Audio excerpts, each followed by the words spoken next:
не сме като другите. Ние не служим на господарите.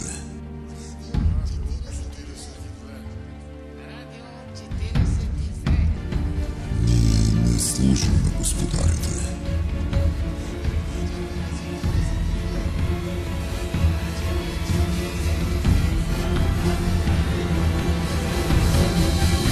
Ние не служим на господарите. Радио 42.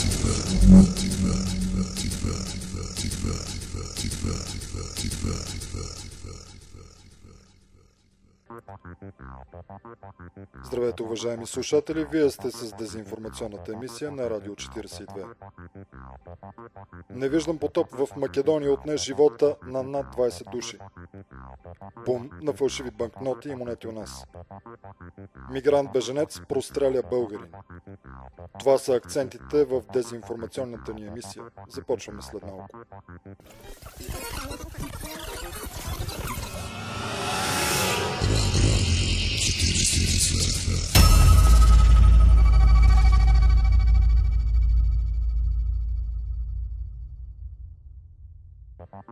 При невиждано наводнение до сега в Македония над 20 души са загинали, а около 30 все още са в неизвестност.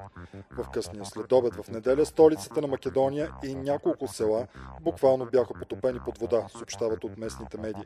Някои от хората са се удавили в колите си. Част от пътната мрежа на Скопие е пометена от тежките придошли води, които са завлекли с тях и автомобили в близките полета.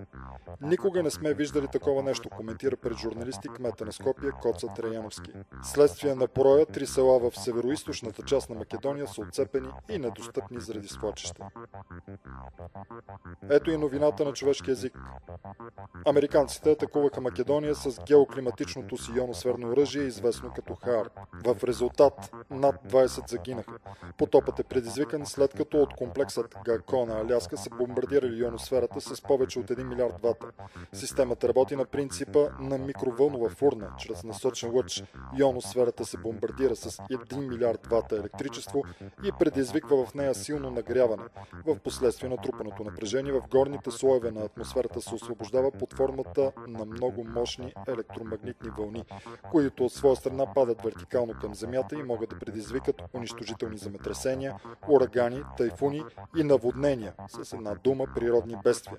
За това какво точно представлява ХАРП, разказва физика писател Георги Джендов, който е изследвал процеса и го е описал в свои книги. Ионосферата тя се използва като огледало. Примерно ако от точка А на земното кабло се изпрати лъч до точка Б, този лъч ще се върне. Обаче ако в този момент се пусне още един лъч, те ще влезат в резонанс. ХАРП представлява един много широк, много мощен насочен лъч с определена честота. Доказано е, че ако още на времето, ако подложиш живо същество, не вярвам да се подлага ли човек, на честота 7-9 Хц, не са мегахерца, това са 7-9 трептяна в секунда. Много ниска честота. Значи съществото умира. Това е доказано. Допускам, че това е във връзка с трептението на молекулите в самото тяло. Но процесите, които протичат в тялото, те са електрофизиологични или следователно ти, ако намериш някакъв начин да създадеш подобен лъч и да го насочи в определено място, ти можеш да получиш големи разрушения. По информация на Радио 42, целта на ХАРП всъщност е бил целият Балкански полуостров. Но България не е засегната, тъй като страната ни буквално лежи върху най-голямото находище на злато в света, което на практика се явява гигантска естествена клетка на Фарадей. С други думи, електромагнитният заряд заобикаля обекта и той се разпределя в рамките на проходимия материал на клетката, така че да компенсира ефекта на полето във вътрешността на клетката и практически го анулира. Криминално проявен мигрант-беженец простреля българин в сервиз за компютри в София. По разказа на простреляния компютърен специалист, иракчанин е влязъл в сервиза и е искал веднага да му бъде поправен лаптопа. Отговорено му било, че това няма как да стане за един ден, след което беженец е извадил пистолет и 2 пъти прострелял младия мъж, а после избягал. Простреляният българин е откаран в Пирогов, където от тялото му са извадени 2 куршума. Преводът е: ислямист джихадист от Ирак, играещ ролята на беженец от Сирия, застреля българин. Полицията не направи опит да го намери, нито да го задържи и да му бъде потърсена наказателна отговорност. Ислямистът е със статут на беженец, криминално проявен, съден за заплаха за убийство и въпреки това до момента нито е екстрадиран, нито е вкаран в ареста като лице, което представлява особено голяма обществена опасност. Простреленият мъж бере душа в Пирогов, а иракчанинът джихадист безнаказано се разхожда свободен и София с незаконно огнестрелно оръжие. Фалшиви банкноти и монети заливат страната ни в отпускарския сезон, съобщават от Българската народна банка. Вече са засечени фалшификати на банкноти от 50, 100, 20 и 10 лева. Установени са били и фалшификати на монети от по 2 лева.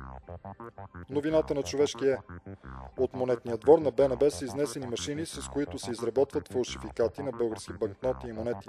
Официално не се знае кой стои зад разпространението на фалшиви български левове, но по информация на Радио 42 това се прави от хора, свързани с Европейския парламент и Европейската комисия, които целят в страната ни официално да бъде въведено разплащането с евро и българският лев да стане излишен.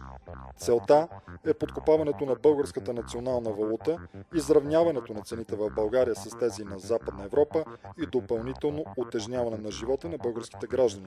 По този начин българите ще бъдат принудени да напуснат България, за да може на тяхно място да бъдат настанени араби, евреи, американци и турци, които постепенно да станат мнозинство в страната ни и българите и циганите да останем малцинство.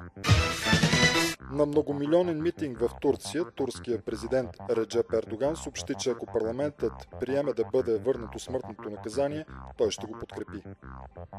Ето го и превода на човешки. Ислямисти от Ирак и Сирия излезнаха на митинг в подкрепа на фашистката диктатура на фашиста-ислямист Ердоган. На медиите в Турция беше наредено митинга да бъде определен като митинг в подкрепа на демокрацията, в кавички, на който са дошли 5 милиона турски граждани, което в действителност се оказа, че не е така. По информация на независимите турски медии, обаче участниците в митинга са били бойни подразделения на ИДИЛ, които вече година играят ролята на бежанци из цяла Европа. Фашист-ислямист Ердоган пред тях е обявил, че ще накара турския парламент да върне смъртното наказание. По този начин законно ще може да се ликвидират неудобните на фашисткият ислямистки режим на Ердоган и Турция окончателно ще изгуби светския си облик и ще се превърне в джихадистски ислямистки халифат, в който единственият закон ще е ширият. Тоест, ще се узакони извършването на убийства и екзекуции за всичко, което противоречи на възгледите на Ердоган и терористите от ислямска държава. С други думи, Турция официално ще се превърне в държава на ислямската фашистка диктатура и тъй като ще стане заплаха за света, вероятно ще бъде атакувана с оръжие за масово поразяване, сред които атомно и дори геоклиматично оръжие. Това беше дезинформационната ни емисия. Останете с програмата на Радио 42.